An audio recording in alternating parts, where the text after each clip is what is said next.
Hello everyone, welcome to True IAS. इस lecture में दोस्तों हम लोग बात करते हैं विंड्स के बारे में। तो विंड क्या होता है? हॉरिजॉन्टल मूवमेंट जो एयर की होती है along the surface of the earth is called as wind. और अगर एयर की वर्टिकल मूवमेंट हो तो उसको आप कहते हो एयर करंट। ठीक है, एयर की हॉरिजॉन्टल मूवमेंट हो रही है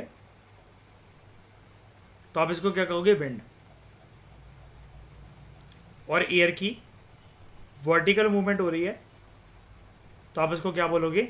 एयर करंट। जो विंड्स होती हैं वो हाई प्रेशर एरिया से लो प्रेशर एरिया की तरफ मूव करती हैं। ये मैंने आपको क्लियर कर दिया था प्रीवियस लेक्चर में, लैंड ब्रीज और सी ब्रीज के कंसेप्ट से। अब हवाओं का ना, जिस भी दिशा से वो बहती हैं उसके बेसिस पर उनका नाम रखा जाता है। दुनिया में हवाओं का नाम होता है जिस भी डायरेक्शन से वो बहती हैं उस डायरेक्शन के बेसिस पर। तो wind is mostly named after the direction from which it blows. For example, अगर कोई विंड जो है, if it is blowing from the east, it will be known as easterly wind, या फिर आम भाषा के अंदर उसको कहा जाता है ईस्टर्लीज। ऐसी अगर कोई हवा वेस्ट डायरेक्शन से मूव कर रही है तो आप उसको क्या कहोगे? वेस्टर्ली विंड या फिर वेस्टर्लीज। ठीक है, यहां पर एक चीज बनाता हूं, उससे समझाता हूं मैं आपको।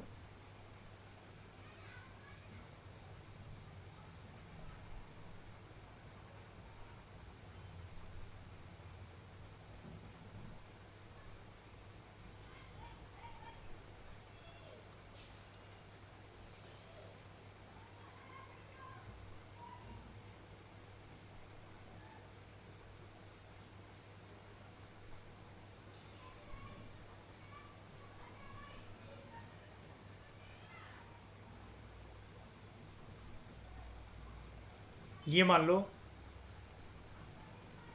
ये आपके हैं इधर ईस्टर्न घाट्स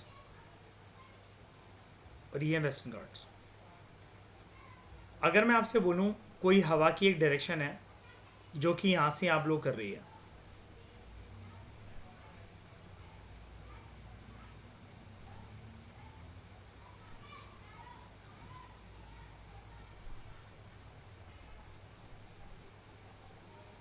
और एक कुछ हवाएं जो कि यहां से आप लोग कर रही हैं, तो मुझे बताओ ये ब्लू वाली हवाएं क्या होंगी और पर्पल वाली हवा क्या होंगी?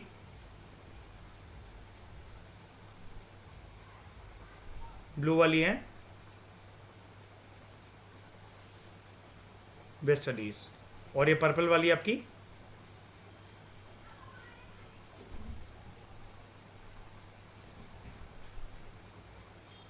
ईस्टर्लीज। क्लियर हुआ?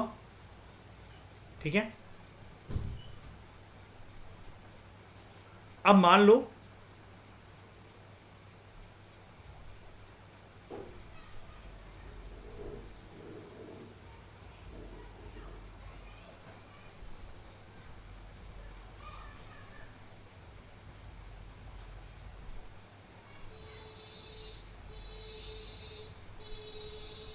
हवा का रुख अब कुछ ऐसा है।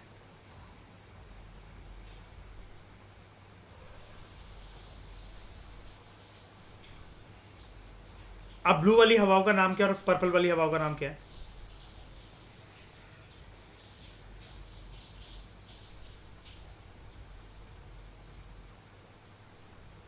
क्यों है? ओरिजिनेट कहां से हुई है? हाँ, कहां से आ रही? ईस्ट से आ रही है, तो ब्लू वाली क्या होंगी? ईस्टर्लीज। और पर्पल वाली क्या होंगी? कोई कंफ्यूजन तो नहीं है श्रेया इसमें, ठकुरा इस चीज में? ठीक है, ओरिजिन की बेसिस पर देखा जाता है उसको श्रेया। ठीक है, इसमें वो मैं भी बता दूंगा मैं। वो चिंता मत करो, वो तो देखो ऑब्वियस ही बात है, वो हवा तो देखो वहीं से चलना स्टार्ट होती हैं, वहीं से बहना स्टार्ट होती हैं, क्योंकि कंसेप्ट तो एक ही काम आता है, चाहे आप बड़े एरिया की बात करो छोटे एरिया की बात करो, land bridge and sea bridge का कंसेप्ट, राइट। अब देखो विंड की स्पीड को रिकॉर्ड करने के लिए जो इंस्ट्रूमेंट होता है वो होता है एनीमोमीटर, और विंड की डायरेक्शन को देखने के लिए क्या होता है, wind vane. Unit of measurement अगर आपको हवा को देखना है, it is kilometre per hour, या जिसको बोला जाता है नॉट्स। ठीक है, ये है एनीमोमीटर, ये क्या करता है, विंड की स्पीड को देखता है, और विंड वेन आपको बताता है कि हवा किस तरह बह रही है। अब अलग अलग तरह की हवाएं होती हैं। जनरली दुनिया में हवाओं के 4 मेजर प्रकार होते हैं। एक होती है प्लैनेटरी विंड्स, दूसरी पीरियोडिक विंड्स, तीसरी वेरिएबल विंड्स, और चौथी होती है लोकल विंड। सबसे पहले हम लोग बात करते हैं प्लैनेटरी विंड्स के बारे में। अब ये कुछ ऐसी विंड्स हैं, मतलब ये जो विंड्स के आपको टाइप दे रहा है, हमने 4 कैटेगरीज एज सच होती हैं ये तो नहीं पढ़ा छोटी क्लासेस में, लेकिन हम इन सारी हवाओं से फेमिलियर हैं, हम जानते हैं सबके नाम। हमने 7th क्लास में इसको एयर वाले चैप्टर में बहुत डिटेल में पढ़ा था। यहाँ पर बात करते हैं सबसे पहले प्लैनेटरी इवेंट्स के बारे में। हवाएं जो होती हैं जो कि सेम डायरेक्शन में कॉन्टिन्यूसली बहती रहती हैं थ्रू आउट द ईयर, उनको बोला जाता है प्लैनेटरी इवेंट्स। यानी कि these winds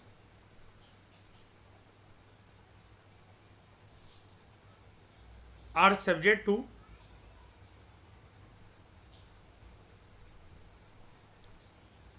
little or almost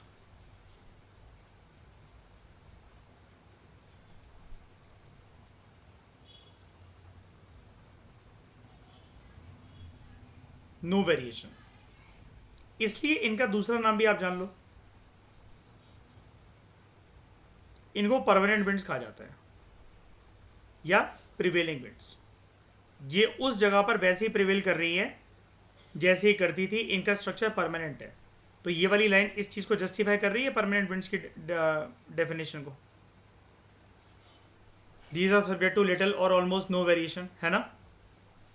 अब प्लैनेटरी विंड्स अलग अलग प्रकार की होती हैं। एक प्रकार उनका होता है ट्रेड विंड्स, एक होता है वेस्टर्लीज, और एक होता है पोलर ईस्टर्लीज। सबसे पहले हम बात करते हैं ट्रेड विंड्स के बारे में। डायरेक्शन इंपॉर्टेंट है क्योंकि ये चेंज नहीं होगी, ये परमानेंट विंड्स है ना श्रेया, तो एक ही जगह से बहेगी। अगर हम एक बार इनकी डायरेक्शन को पता लगा ले, हमेशा हमारा क्वेश्चन ठीक होगा, है ना। ट्रेड विंड्स जो है they blow from subtropical high pressure belt to equatorial low pressure belt in both the hemisphere.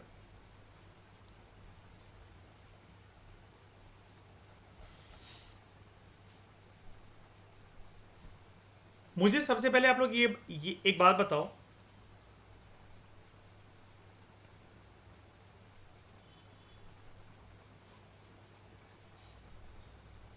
ये अपना अर्थ और बीच में से मैं पास कर रहा हूं,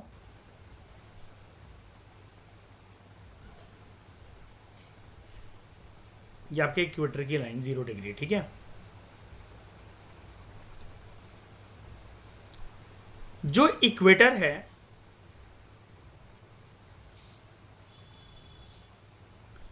इक्वेटर में या इक्वेटर से इक्वेटर के पास, आप पहले मुझे ये बताओ,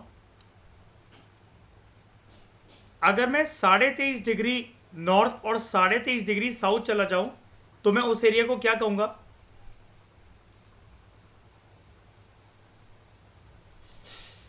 तो मैं कुछ ऐसे बना दूं, इस ऊपर वाले येलो से लेकर नीचे वाले येलो तक जो रीजन है वो ट्रॉपिकल रीजन है ना। हल्का सा जो इससे ऊपर आएगा, हल्का सा रीजन जो इसके ऊपर आएगा, जैसे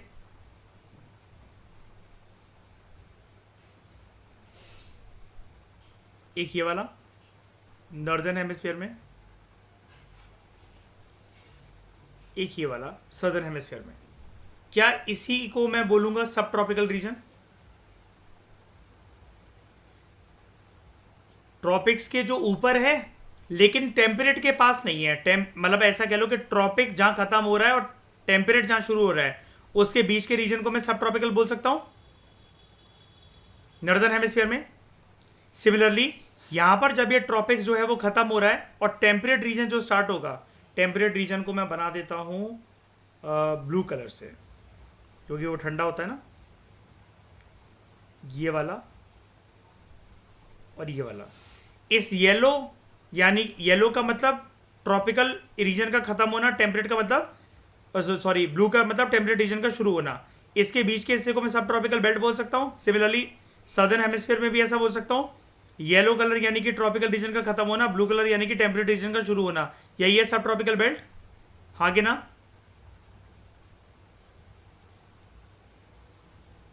श्रेया क्लियर है ना?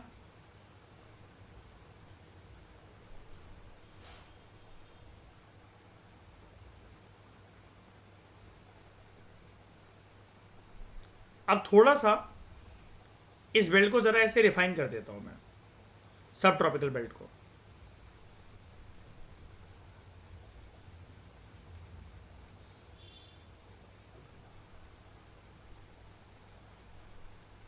समझ पा रहे होगे कि मैंने ट्रॉपिक से चिपकी हुई एक जोन बना दी है सब ट्रॉपिकल बेल्ट का, है ना? और ऐसी एक मैं इक्वेटर की बेल्ट बना देता हूं।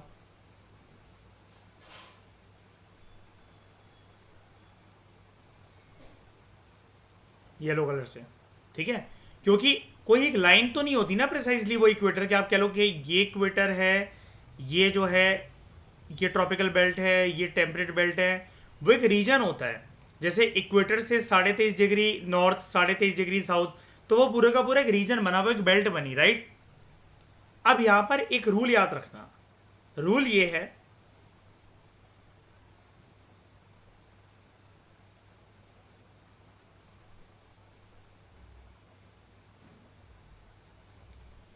जो ये इक्वेटोरियल बेल्ट होती है, ये कैसी प्रेशर की बेल्ट होती है?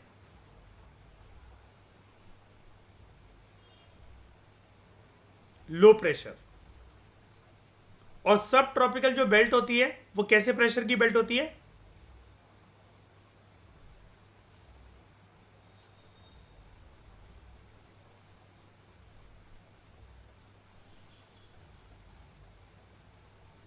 High pressure.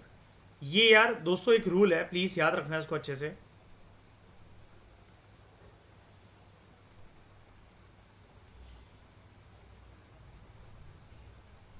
ये लो प्रेशर की बेल्ट और सब ट्रॉपिकल, चाहे ऊपर आप देख लो चाहे नीचे देख लो, वो थी हाई प्रेशर की बेल्ट, ठीक है? हमेशा हवा का एक नेचर क्या होता है? Air moves from which pressure to which pressure region? High to low. अब जाहिर सी बात है ना, हवा कहां से कहां बहेगी? ऑरेंज से येलो की तरफ या येलो से ऑरेंज की तरफ? ऐसा क्यों? क्योंकि ऑरेंज वाला कौन सा जोन है हमारा, कैसी बेल्ट है वो? High pressure. येलो वाली लो प्रेशर। येलो वाली बेल्ट आपको दिख कहां पर रही है? उस रीजन को क्या कहते हैं? उस लाइन को क्या कहते हैं हम लोग? ऊपर नीचे हल्का सा हो जाए कोई बात नहीं, लेकिन क्या कहते हैं? इक्वेटर। तो आज से श्रेया ठकुराइन में इसका नाम बोलना शुरू करना। गौरव, आप आज के बाद बोलोगे इक्वेटर को व्हेन यू आर रीडिंग या studying about climatology, equatorial low pressure belt. क्या बोलोगे? Equatorial low pressure belt. अगर रॉ तरीके से मैं आपको डायरेक्टली ये वाला नाम बता देता ना, तो आपको रीजन पता नहीं लगता कि इसको ऐसा क्यों नाम दिया जा रहा है, इतना लंबा नाम, है ना? अब पता लग गया। लेकिन और दूसरा नाम हम दे देते हैं सब ट्रॉपिकल, क्योंकि अब हाई प्रेशर है तो ब्लू कलर से बना देता हूं मैं, और सब ट्रॉपिकल है तो थोड़ा सा ठंडा भी होगा एज कंपेयर टू इक्वेटर, है ना?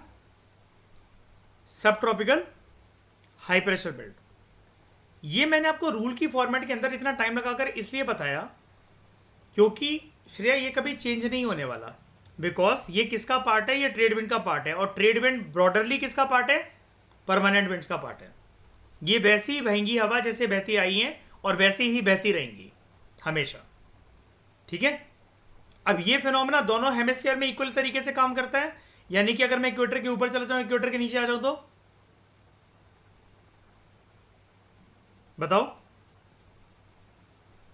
तो हमेशा इसलिए it will work in a similar manner in both the hemisphere.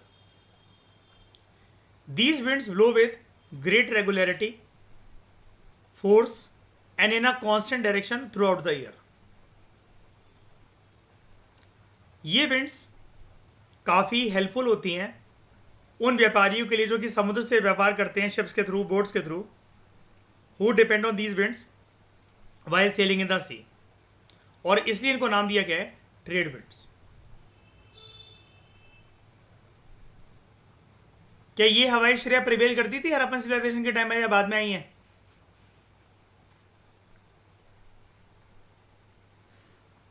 है ना, ठाकुराइन जब से अर्थ है तब से करेंगी ना, के बाद कि इसका भी कोई टाइमलाइन है कि इतने बीसी है, इतने एडी से शुरू हुआ है।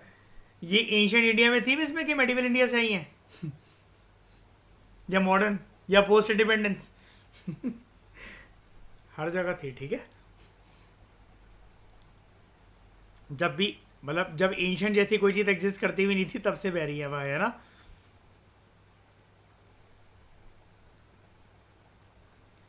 दूसरा हम बात करते हैं वेस्टर्लीज के बारे में। याद रखना, अभी हम प्लानिटरी विंड्स की डिस्कशन पे हैं, उसके अंदर हम लोगों ने ट्रेड विंड्स को देख लिया है। हम बात करते हैं वेस्टर्लीज के बारे में। वेस्टर्लीज भी दोस्तों एक परमानेंट विंड होती है। क्यों? इनकी डायरेक्शन फिक्स है। ऑरिजिनेट कहां से होंगी ये?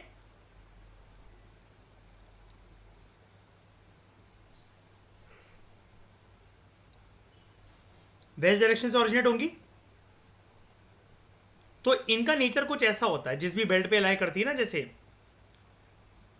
ये तो हो गया ईस्ट साइड, ये हो गया वेस्ट साइड। मान लो एक इक्वेटर की लाइन भी है, ये लाइन है। अब ये ऑरिजिनेट करके या तो ऊपर की तरफ जाएंगी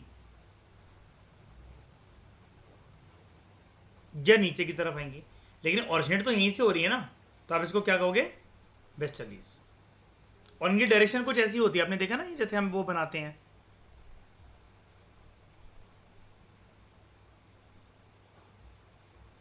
याद है 7th क्लास का ये डायग्राम मेरा?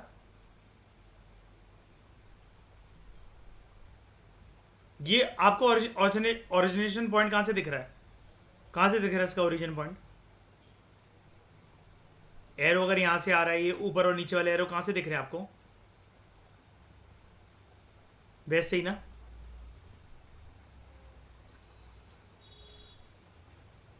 ये चीज है।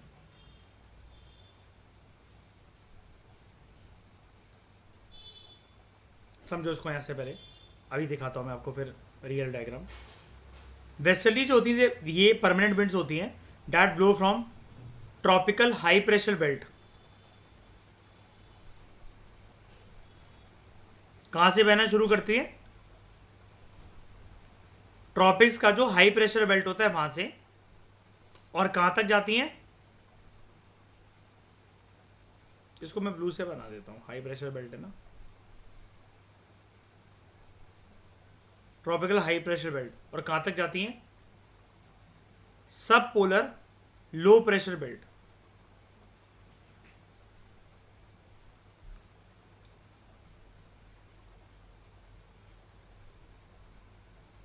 तो इनकी बहने की डायरेक्शन क्या होती है?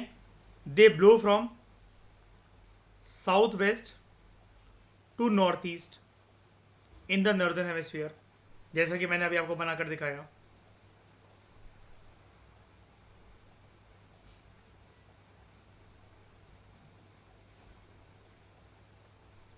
And north west to south east in southern hemisphere.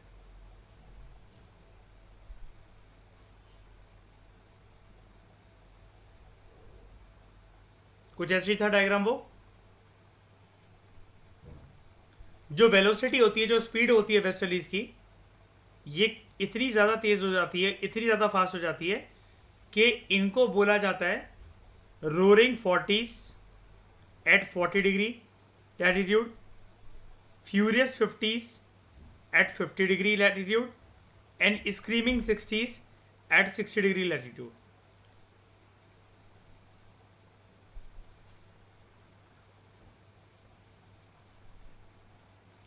इसके बारे में दोस्तों यूपीएससी में क्वेश्चन पूछा जा चुका है। मुझे ये तो अच्छे से याद नहीं कि वो सिविल सर्विस के पेपर में था या यूपीएससी के किसी और एग्जाम में था, लेकिन इसके बारे में यूपीएससी क्वेश्चन पूछ चुका है अपने सीडीएस या एनडीए के पेपर के अंदर, और स्टेट पीएससी में तो ये पूछा ही जा चुका है। अब मैं आपको सबसे पहले यहाँ पर एक चीज़ दिखाता हूँ।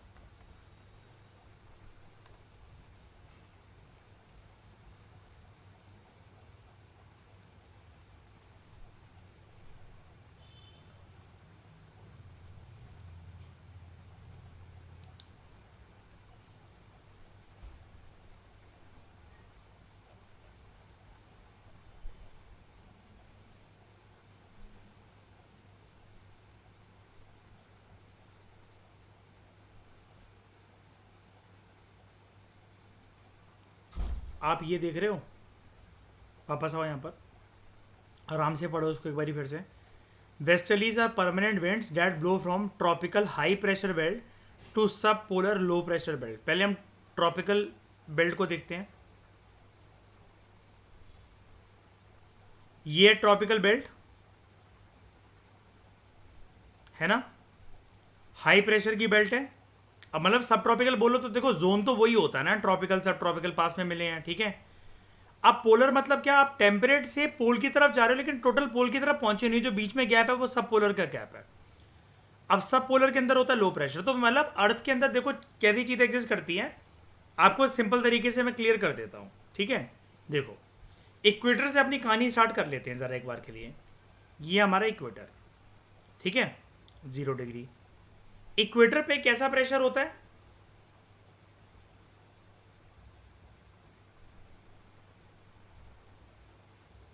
Low pressure. लो प्रेशर मैं दोनों तरफ क्यों बना रहा हूं, नॉर्दर्न हेमिस्फीयर सदर्न हेमिस्फीयर के लिए, ठीक है। फिर हम एक गैप लेते हैं, ठीक है। इसके बाद कैसा प्रेशर आएगा, towards tropics, sorry beyond tropics, towards tropics नहीं, बियॉन्ड ट्रॉपिक्स, ठीक है। High pressure, high pressure. फिर हम एक गैप लेते हैं,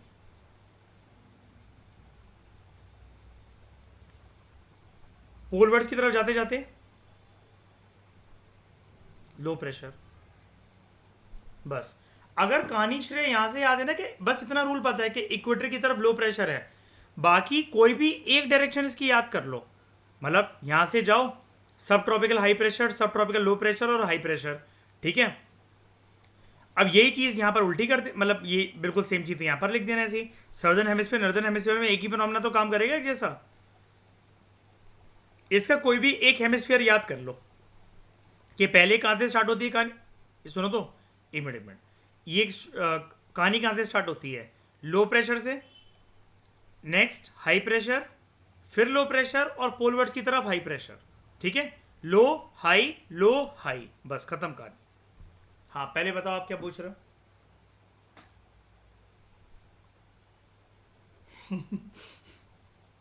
हरे श्रेया।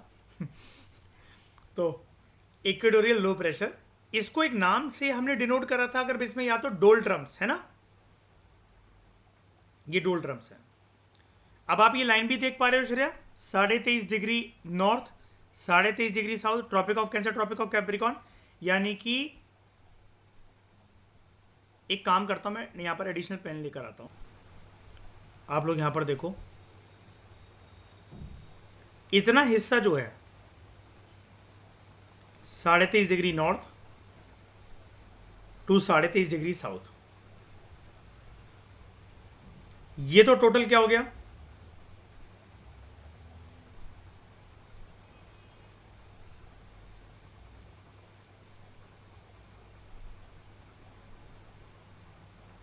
क्या हो गया, ट्रॉपिक्स कह दूं मैं इसको।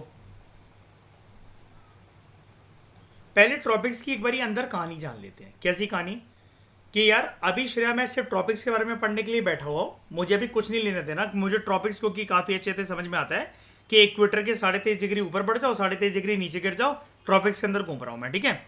एक बार के लिए ट्रॉपिक्स वाली कहानी से फैमिलियर हो जाता है कि ट्रॉपिक्स के जोन के अंदर क्या क्या चीज़ें मिल जाती हैं मुझे। सबसे बड़ी बात तो एक रूल मुझे ये मिल जाता है कि विद इन ट्रॉपिक्स जो ये इक्वेटर वाला जो हिस्सा है जहां से पूरी कहानी स्टार्ट होती है, इधर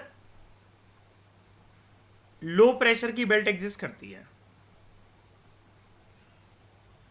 रूल नंबर 1, ठीक है। ट्रॉपिक्स के अंदर जो मुझे कहानी देखने को ये मिल रही है, हवाएं जो होती हैं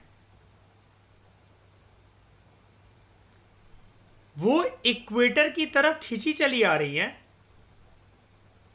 ऊपर से और नीचे से कहीं से, अब मुझे अभी उनका नाम नहीं पता, ऊपर से या नीचे से कहीं से हवा खींची चली आ रही है। यानी कि इक्वेटर से कोई भी हवा ऑरिजिनेट नहीं होती है। रूल नंबर 2 देखो ना श्रेया, डायरेक्शन देखो एरो के, ठकुराइन इक्वेटर की तरफ आ रहे हैं एरोस, यहां से ऑरिजिनेट करके कहीं और नहीं जा रहे हैं,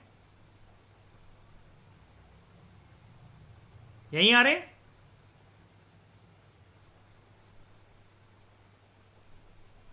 हाँ कि ना, पहले ये बताओ।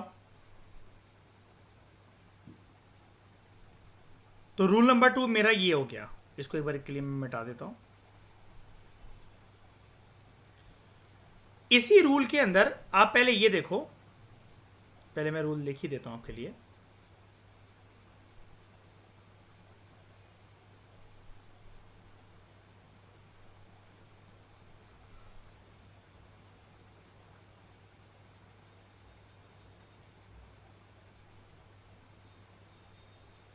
winds come towards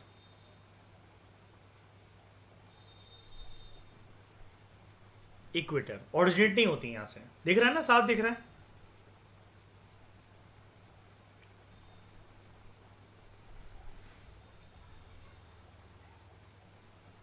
इक्वेटर की तरफ जो भी विंड्स आकर्षित होती हैं, आपने अभी मुझे क्या रूल दिया था अभी कुछ टाइम पहले श्रेया, आपने क्या बोला था कि ईस्ट साइड से जो भी हवाएं दुनिया में ओरिजिनेट होती हैं, परमानेंट विंड के हिसाब से रूल क्या कहता है, उन सब के नाम क्या होंगे, ईस्टर्लीज। वेस्ट साइड से जो ओरिजिनेट होती हैं रूल के हिसाब से सारी हवाओं के नाम क्या होंगे, वेस्टर्लीज। ये रूल आपने ही बताया मुझे। अब इस रूल को देखते हैं क्या ये यहां पर कितना एप्लीकेबल हो रहा है और ये रूल हमें क्या हेल्प करेगा। Let's see. मुझे पहले नॉर्मल डायरेक्शन बता दो, क्या मैं इसको ऐसा कह सकता हूं, ये ईस्ट साइड है, ये वेस्ट साइड है, राइट? कोई दिक्कत इसमें नहीं ना?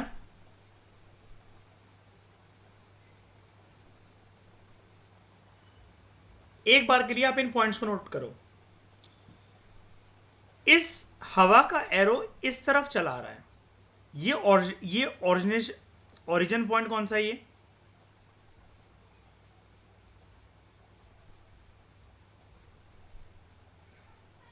नहीं, वो डायरेक्शन के हिसाब से कह रहा हूं। अभी जो मैंने आपको पढ़ा ही नहीं था, आप ट्रॉपिक्स कैसे बोल रहे हो आप? ट्रॉपिक्स में तो अभी हम घूम रहे हैं। ये ओरिजिन पॉइंट कैसे, मतलब ये हवा कहां से कहां चली आ रही है, एरो इसका कहां जा रहा है, मतलब वेस्ट से ईस्ट जा रही है कि ईस्ट से वेस्ट जा रही है, नॉर्थ से साउथ जा रही है कि साउथ से नॉर्थ जा रही है, कहां जा रही है? ईस्ट से वेस्ट जा रही है ना?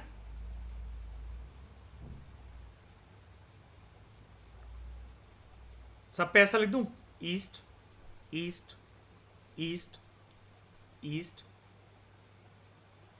ये अपना ईस्ट। नीचे वाली हवाएं देखते हैं,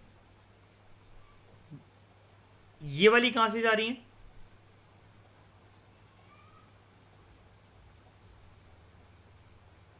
ईस्ट ना?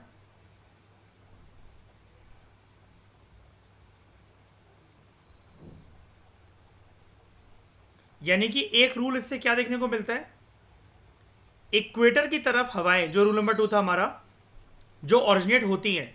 अब ये रूल क्यों है, because again I am repeating, ये परमानेंट विंड्स हैं, इनका डायरेक्शन चेंज नहीं होगा, ये हमेशा ऐसे ही बहती आई थी ऐसे ही बह रही हैं और ऐसे ही बहती रहेंगी, राइट।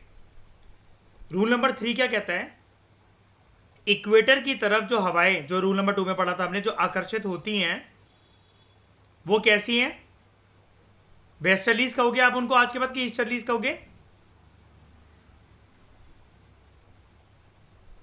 कहां से आ रही हैं यार? अभी तो आपने सारा लिखा है east east east east east east, दोनों दोनों जगह पर, दोनों जगह इन द सेंस कि मैं बात कर रहा हूँ नॉर्दर्न हेमिस्फीयर और सदर्न हेमिस्फीयर की, दोनों हमेशा इक्वेटर की तरफ आकर्षित होने वाली हवाएं कैसी होती हैं?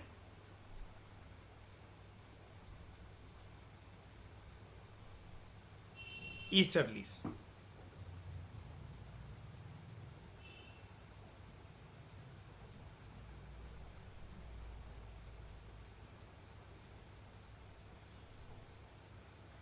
कोई दिक्कत?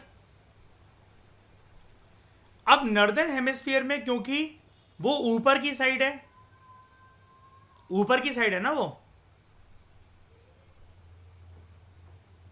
तो आप उसको क्या बोलोगे, नॉर्थ ईस्टर्ली। सदर्न हेमिस्फीयर में वो साउथ वर्ड की साइड से ओरिजिनेट हो रही है लेकिन ईस्ट साइड से ही, तो आप उसको क्या बोलोगे, साउथ ईस्टर्ली। कोई दिक्कत यहां पर बताओ? मतलब मैं एकदम से टर्म आपको इसलिए नहीं देना चाहता था आप कंफ्यूज ना हो जाओ, लेकिन कंफ्यूजन की कोई बात ही नहीं है। इक्वेटर के ऊपर कौन सा हेमिस्फीयर है, नॉर्दर्न हेमिस्फीयर। इक्वेटर के नीचे कौन सा हेमिस्फीयर है, सदर्न हेमिस्फीयर। विंड जब ईस्टर्ली है तो इक्वेटर के ऊपर, जस्ट ऊपर जो विंड है वो कैसी होंगी, नॉर्थ ईस्टर्ली। इक्वेटर के नीचे सदर्न हेमिस्फीयर है तो कैसी विंड होंगी, बह रही ईस्ट साइड से, नाम क्या हो जाएगा लेकिन, साउथ ईस्टर्ली। कोई दिक्कत? और अगर आप सच में अगर इनका पॉइंट देखो ना ओरिजिनेशन का, तो वो सच में नॉर्थ ईस्ट ही है। नॉर्थ ईस्ट यही तो होगा ना कि ये नॉर्थ है, ये ईस्ट है, इसके बीच में से बह जाए हवा, है ना। अब अगर कोई भी चीज, ये साउथ है, ये ईस्ट है, इसके बीच में से बह जाए हवा, ये साउथ ईस्टर्ली।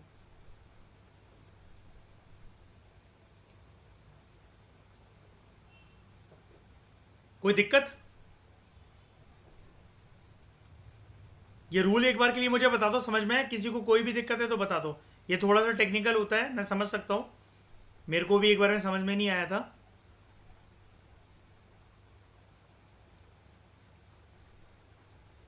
बताओ। ठीक है,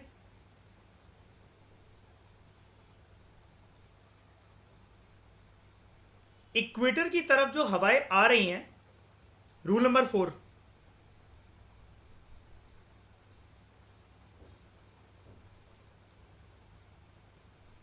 इक्वेटर की तरफ जो हवाएं आ रही हैं, ये पर्पल कलर का जोन आपको क्या दिख रहा है, कहां से आ रही है, ऊपर से ही आ रही है ना, ये पर्पल कलर के जोन से ही आ रही हैं। तो आप क्या बोलोगे इसको, इक्वेटर की तरफ हवाएं कहां से आती हैं?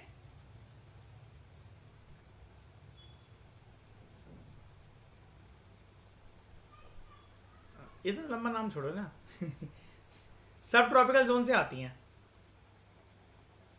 कहां से आती हैं? सब ट्रॉपिकल जोन से।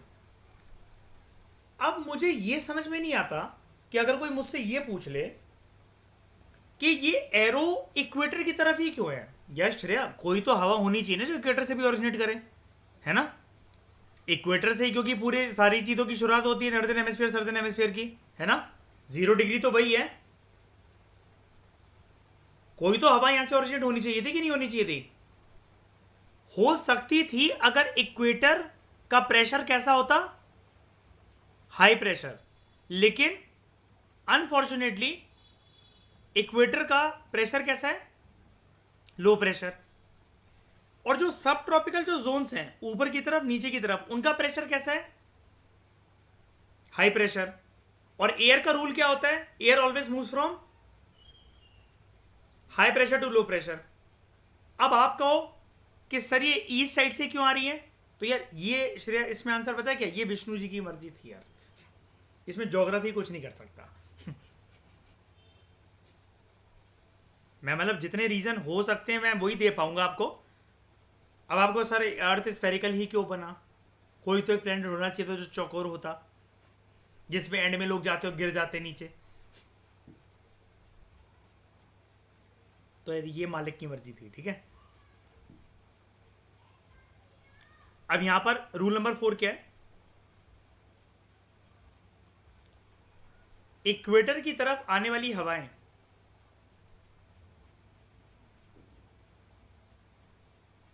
winds,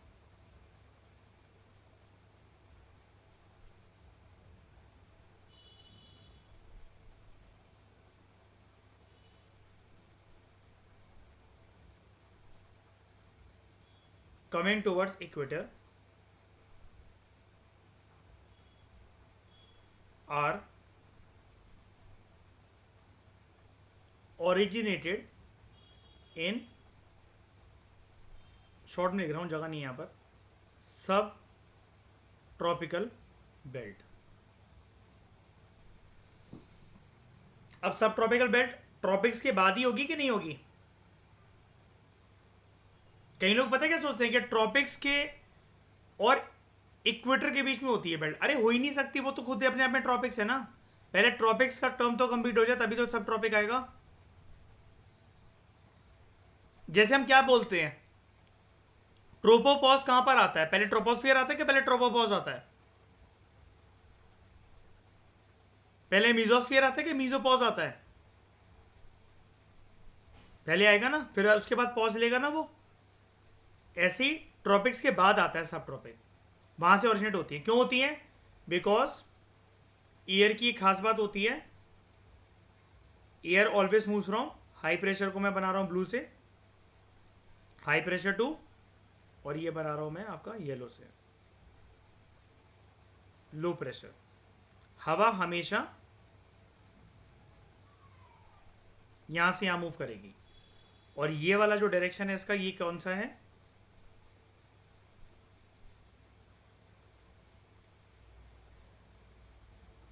सब ट्रॉपिक्स. और ये वाला जो इसका डायरेक्शन है कौन सा है?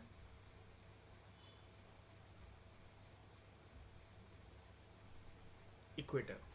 क्लियर हो गया?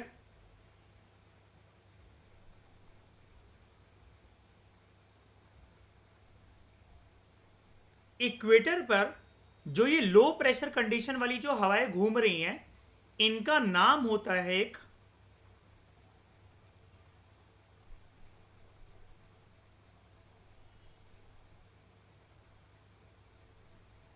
डोलड्रम्स. कुछ नहीं है डोलड्रम्स. आपसे कोई पूछे कि क्या होता है, बोलना इक्वेटोरियल बेल्ट पर हवाएं मिलती हैं जिनका प्रेशर कंडीशन कैसे होता है? Low pressure. यानी कि बाकी हवाएं इनकी तरफ आकर्षित होंगी. राइट? बस यही होती डोलड्रम की डेफिनेशन. अब जो सब ट्रॉपिक्स में जो हाई प्रेशर, जो ये जो हाई प्रेशर का बेल्ट है ना, ये वाला अभी मैंने लिखा यहां पर एचपी, हाई प्रेशर बेल्ट सब ट्रॉपिक्स का. यहां पर आप इनको बोलते हो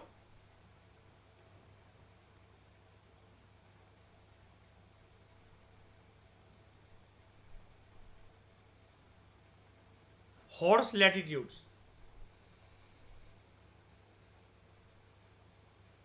हॉर्स लैटिट्यूड का मतलब क्या? हवा में घोड़े भागते हैं यहां पे.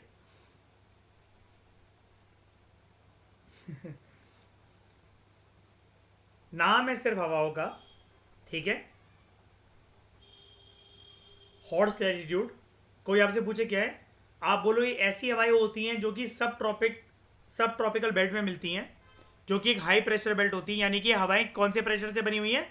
हाई प्रेशर से. एंड दीज हवा will always be attracted towards equator के लो प्रेशर रीजन में. यानी कि हॉर्स लैटिट्यूड किसकी तरफ भागते हैं? डोलड्रम की तरफ. डोलड्रम भी भागते हैं किसी की तरफ? नहीं. बिल्कुल. ट्रॉपिक्स को जान लिया आज पहली बार इतनी डिटेल में.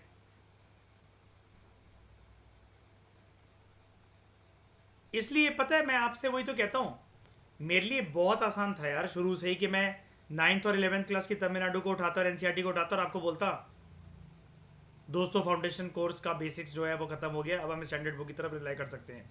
घंटा समझ पाओगे स्टैंडर्ड बुक को. अब जैसे हर बुक की एक लिमिटेशन होती है, हर बुक का एक फ़ायदा भी होता है. मैं इसको एक बार के लिए मिटा रहा हूँ, मेरे को इसको मिटाना पड़ेगा वरना स्क्रीन पे आता रहेगा, क्योंकि ये एडिशनल पेन यूज़ करा है मैंने. एक बार के लिए इसको मैं मिटा रहा हूँ. ठीक है, गायब. यहाँ पर वेस्टर्लीज को समझाते हुए वो एक गलती नहीं, गुनाह कर रहा है, गुनाह पाप कर रहा है कि वो कोई डायग्राम भी नहीं दे रहा है हमें हवा का. एक सिंगल डायग्राम नहीं दे रखा है उसने हमें. लेकिन अब इसकी ब्यूटी क्या है कि मैं ये क्यों पढ़वा रहा हूँ श्रेया? याद है मैं बड़े महीनों से आपको तंग कर रहा हूँ आप लोगों को। मैं आपको अलग अलग प्रकार के बादल के बारे में समझाऊंगा, बादल के बारे में समझाऊंगा। यहाँ पर आएंगे सारे बादल, देखो सीरियस क्लाउड, सिरो क्यूमुलस, सीरोस्टेटस, क्यूमुलोनिम्बस, एल्ट्रोस्टेटस, एल्ट्रोक्यूमुलस, ये सारे बादल अलग अलग तरह के, लो क्लाउड्स, हाई क्लाउड्स, ठीक है, मिडल क्लाउड्स, ये आप सारे सीख पाओगे। अपना खुद का बादल बना लेना उसके बाद, ठीक है। ये डायग्राम बहुत इंपॉर्टेंट है जो हमने 7th क्लास की एनसीईआरटी से करा था, तब भी हमने इस पर काफ़ी टाइम लगाया था, और मैंने एक बार के लिए आपको एक नई इनसाइट्स देकर फिर से इसकी रिवीजन करवा दी है, ठीक है।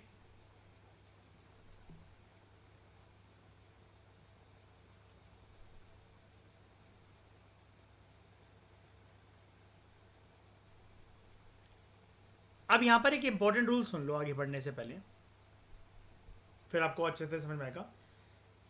तो क्या मैं इसको तो पहले ख़त्म कर दूं, मतलब मान लूँ कि आपको ये समझ में आ गया, ट्रॉपिकल बेल्ट के अंदर सब कुछ समझ में आ गया आपको यहाँ पर, है ना। थोड़ा आगे बढ़ते हैं, ट्रॉपिक से ऊपर की तरफ बढ़ते हैं, या कहीं पर भी चले जाओ, नीचे की तरफ चले जाओ, एक ही बात है। देखो जो ये सब ट्रॉपिकल हाई प्रेशर बेल्ट है ना, जैसे इक्वेटर की तरफ तो जो हवाएं खींची चली आ रही थी वो एक ही डायरेक्शन से आ रही थी। कौन सी डायरेक्शन से? ईस्ट डायरेक्शन से, है ना। वो सारी ईस्टर्ली हवाएं थी। लेकिन वही सब ट्रॉपिकल बेल्ट, जब देखो हाई प्रेशर बेल्ट है तो ऑब्वियस ही बात है कहीं ना कहीं तो जाएगी उसकी हवा, लो प्रेशर की तरफ ही आकर्षित होगी। जब ये सब ट्रॉपिकल बेल्ट नॉर्दर्न हेमिस्फीयर में, ध्यान से समझना चीज को, नॉर्दर्न हेमिस्फीयर में जब ये इक्वेटर की तरफ आकर्षित होती है हवा, तब वो कौन सी हवा होती है? ईस्टर्ली, ईस्टर्ली, ईस्टर्ली, ईस्टर्ली और ये ईस्टर्ली।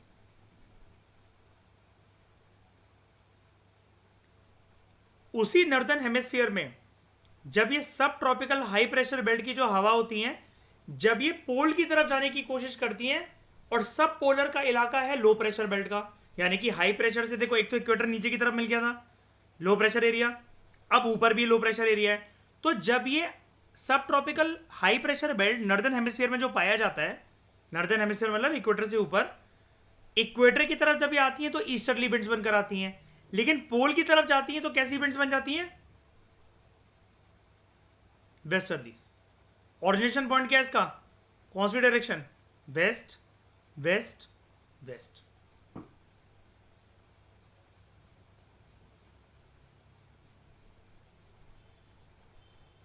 नीचे बात करते हैं सर्दर्न हेमिस्फीयर में, जब सब ट्रॉपिकल बेल्ट इक्वेटर की तरफ हवा लेकर जाती है from high pressure to low pressure,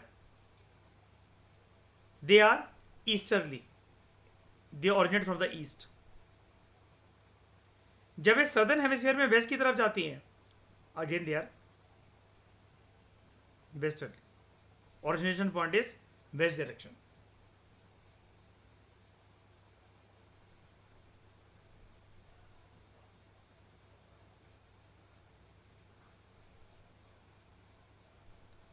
अब ये लो प्रेशर इलाका है, यहां तक तो हवा जितनी पहुंचनी थी पहुंच गई, सब पोलर लो प्रेशर है। अब ये तो कुछ हवा रिलीज कर नहीं सकता है, कहीं ना कहीं हाई प्रेशर से ही लेगा। अब एक हाई प्रेशर की हवा तो नीचे से आ गई सब ट्रॉपिकल, एक एक्सट्रीम पोल की तरफ ना, नॉर्थ पोल और साउथ पोल की तरफ से भी हाई प्रेशर होता है, अगेन वो हवा यहां पर फेंकता है, लेकिन वो कैसे डायरेक्शन में फेंकता है? Easterlies, easterlies, easterlies, northern hemisphere में भी, सदर्न हेमिस्फीयर में भी। ऑब्वियस बात है दोनों हेमिस्फीयर में चीजें सेम ही रहती हैं। अब इसके बियॉन्ड ये हवा कहां पर फेंकेगा श्रेया? ऊपर की तरफ?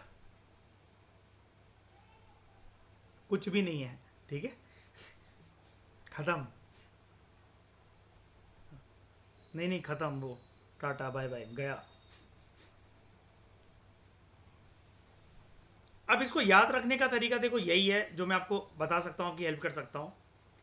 आप सिर्फ एक रीजन, एक हेमिस्फीयर के ऊपर कमांड बना लो, चाहे नॉर्दर्न हेमिस्फीयर को पकड़ लो चाहे सदर्न हेमिस्फीयर को पकड़ लो, उसमें एक ऑर्डर याद कर लो। इक्वेटर लो प्रेशर है, नेक्स्ट प्रेशर हाई प्रेशर, फिर लो प्रेशर, फिर हाई प्रेशर। फिर आप एक रूल जान लो कि इक्वेटर की तरफ जो हवाएं आती हैं वो ईस्टर्ली विंड होती है, नाम छोड़ो उनका, नॉर्थ ईस्ट, वो साउथ ईस्ट, वो सब याद हो जाएगा, ईस्टर्ली विंड्स। अब ईस्टर्ली के बाद वेस्टर्ली, वेस्टर्ली के बाद दोबारा ईस्टर्ली, बस। अगर आपको इतना रूल याद हो गया, यही सेम रूल आप नीचे की तरफ सर्दर्न हेमिस्फीयर में अप्लाई कर देना, ये आपका पूरा डायग्राम कंप्लीट हो जाएगा। लेकिन क्या ये याद करना है? जी हाँ, ये बिल्कुल याद करना है। क्लाइमेटोलॉजी का क्रक्स है, बिना इसके, क्योंकि ना बादल बन सकते हैं, ना मानसून पैटर्न डिटरमाइन हो सकता है, ना हवा चलेगी, ना लू चलेगी, ना हवा अपने साथ पानी लेकर आएगी। तो यानी कि क्लाइमेटोलॉजी को पढ़ रहे हो बिना इस डायग्राम के तो आप मूर्ख हो।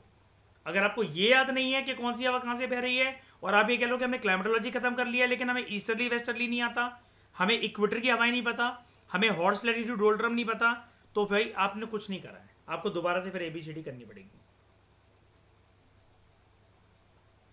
वो अलग बात है कि देखो क्लाइमेटोलॉजी के हाई लेवल के कंसेप्ट इस डायग्राम के अलावा सब कुछ आराम से आपको याद हो जाता है, लेकिन शुरुआत सबकी, अंत और आरंभ सबका इसी डायग्राम से होता है। When you are reading about, learning about climatology in geography, in EVS.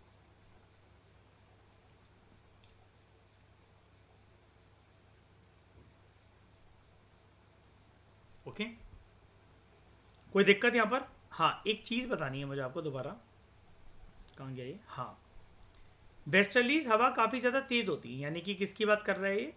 यहाँ पर इस बेल्ट की, है ना।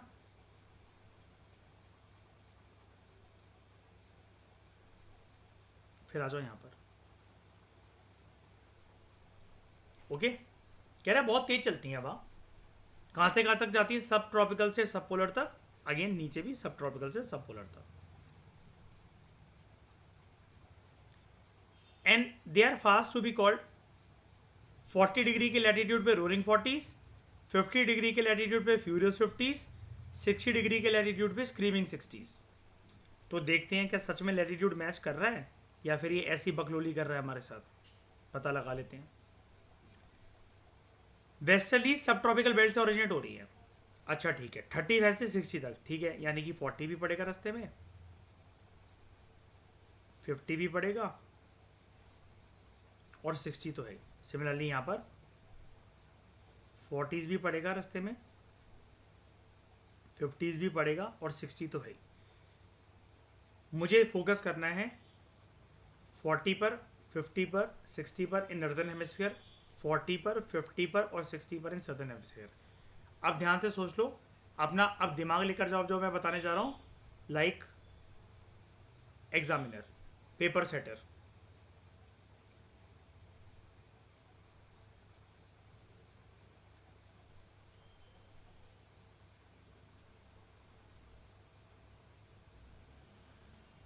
देखना कितना टिपिकल क्वेश्चन ये बन सकता है। लोगों को आते हुए उनके पसीने छूट सकते हैं, क्यों? सिर्फ एक मेमोरी पावर की बात है।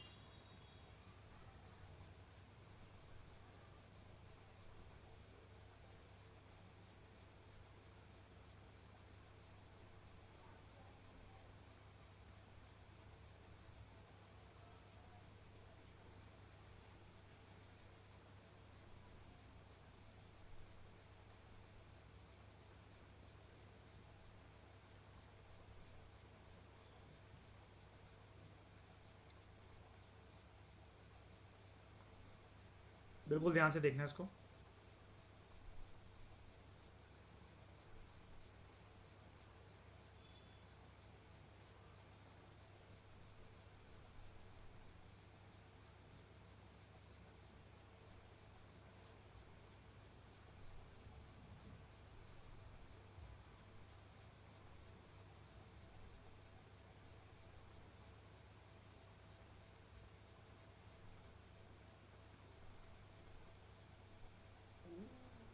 रोरिंग, फ्यूरियस, स्क्रीमिंग हो गया। लैटिट्यूड अगर मैं बनाऊं तो यहाँ पर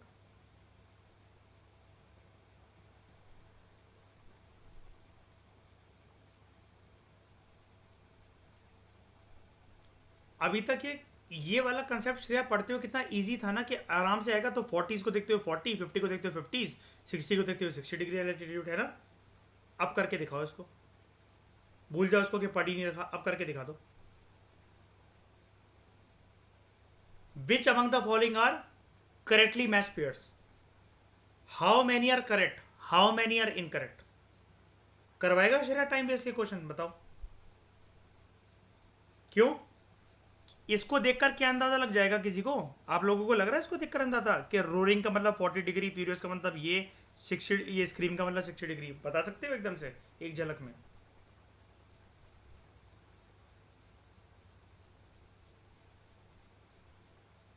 और है हिम्मत तो फिर ये भी करके दिखा दे कोई कि ये जो वेस्टर्लीज हैं इनका लैटिट्यूड एक्चुअली कितना जा रहा है। ये तो नाम हो गया इसका, कितना जा रहा है आपने क्या देखा?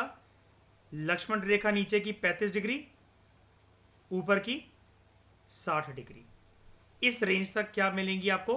ये वेस्टर्लीज। नाम क्या? Roaring furious scream. अब इसको अरेंज करके दिखा दो जरा, कौन सी पहले कौन सी बाद में। ये भी क्वेश्चन बन सकता है। इसलिए जहां देखो तेज चलने वाली बात होती है मैं तेज चलता हूं, लेकिन गलती नहीं होनी चाहिए हमसे कोई भी।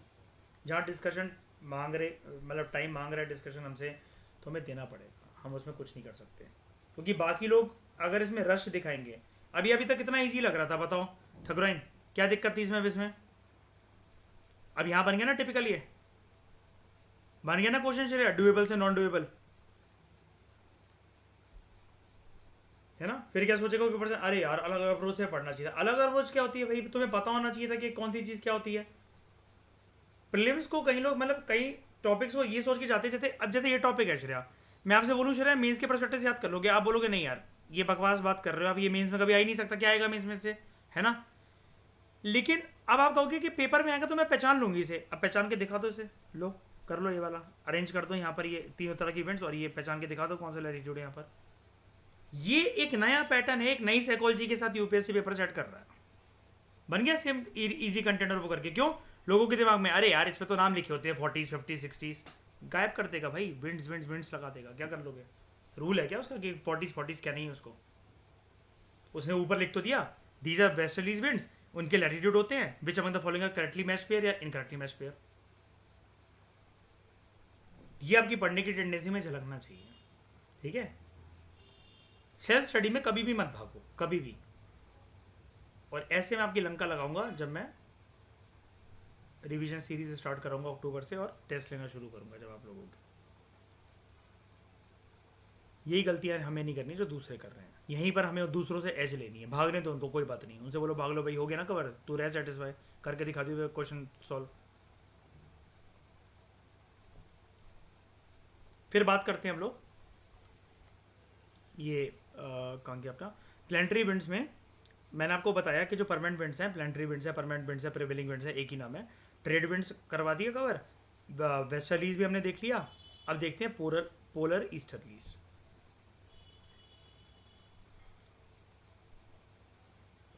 ये तीसरी तरह की परमानेंट विंड्स हैं। पहले हम यहाँ देखते हैं, यहाँ कहाँ दिख रही है पोलर ईस्टर्ली, ये रही। इसका डायरेक्शन क्या है?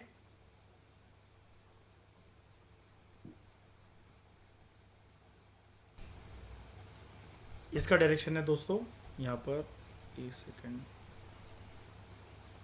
ये कहाँ से आ रही है? नाम क्यों इसका ईस्टर्ली? क्योंकि ये कहाँ से ऑरिजिनेट हो रही है? ईस्ट साइड से। ये ईस्ट साइड से हो रही है। अब यहां पर इसको देखो, पोलर ईस्टर्लीज कोल्ड और ड्राई पोलर विंड्स होती हैं that blow from polar high pressure belt to subpolar low pressure belt. क्या सच में ऐसा है जो ये हमसे कह रहा है? हाँ यार, पोल की तरफ कह तो रहा है पोलर रीजन का हाई प्रेशर बेल्ट, और सब पोलर रीजन का लो प्रेशर बेल्ट। क्यों होती है ऐसा? क्योंकि एयर की एक टेंडेंसी होती है, it always moves from high pressure to low pressure.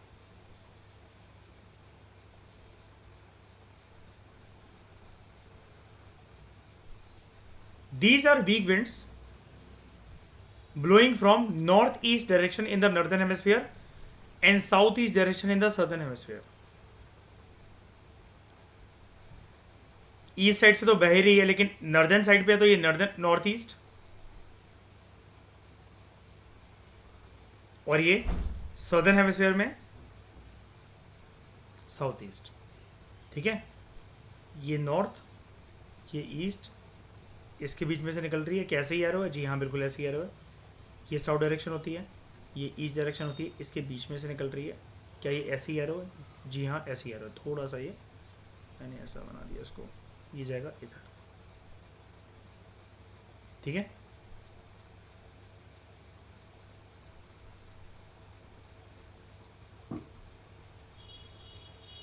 एक फैक्ट देखते हैं, ध्यान से समझना इसको. अर्थ जो रोटेट करता है ना, it causes deflection of wind from their original path.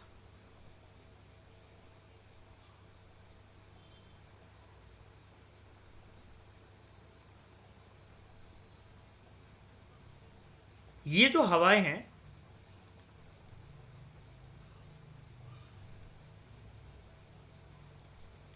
ये एक्चुअली हवाएं पता कैसी होनी चाहिए थी?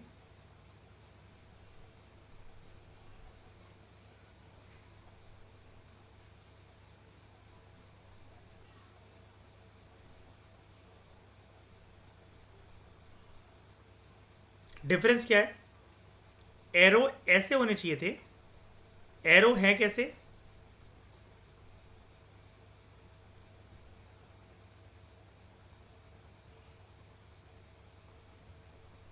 ऐसे होना चाहिए था. ये हो रहा है, लेकिन ये हो रहा है. ये क्यों होता है? हवा ऐसे जाना चाह रही थी, अर्थ की रोटेशन की वजह से वो ऐसे हो जाती है. हवा यहां जाना चाह रही थी, अर्थ की रोटेशन की वजह से वो ऐसे हो जाती है. इस इफेक्ट को हम लोग क्या कहते हैं?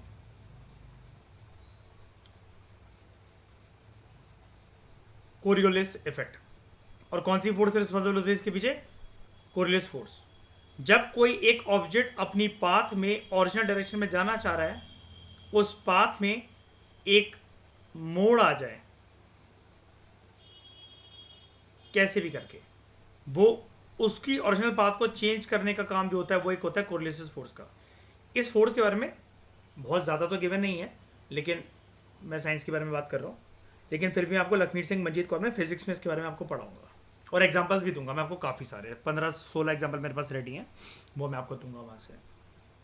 चलिए, पता होगा आपको, है ना, कि ओरिजिनल जो भी बॉडी अपने ओरिजिनल पाथ में मूव करती है, अगर उसमें एक डिफ्लेक्शन आता है तो वो कोरियोलिस फोर्स की वजह से होता है. अर्थ पर ये फिनोमेना वर्क करता है because of rotation of the earth. तो winds are deflected to the right in the northern hemisphere and to the left in the southern hemisphere. क्या ऐसा है? क्या बोल रहा है? Winds are deflected to the right in the northern hemisphere. देखते हैं, नॉर्दर्न हेमिस्फीयर की शुरुआत यानी कि इसके ऊपर से, they are deflected to the right, इस तरफ.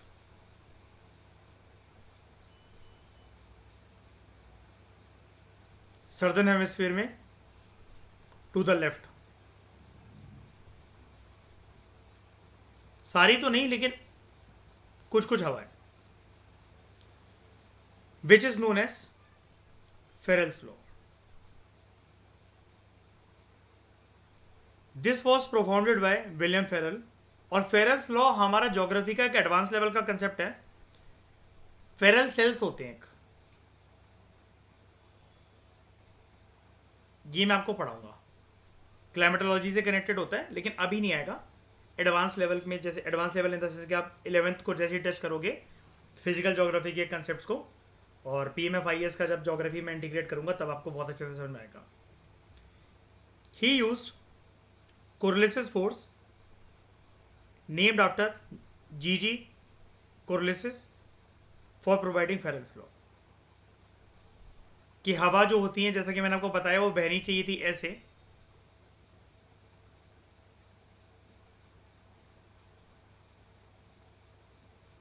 लेकिन ये डिफ्लेक्ट कर जाती हैं, लाइक दिस या दिस, ऐसे या ऐसे। फोर्स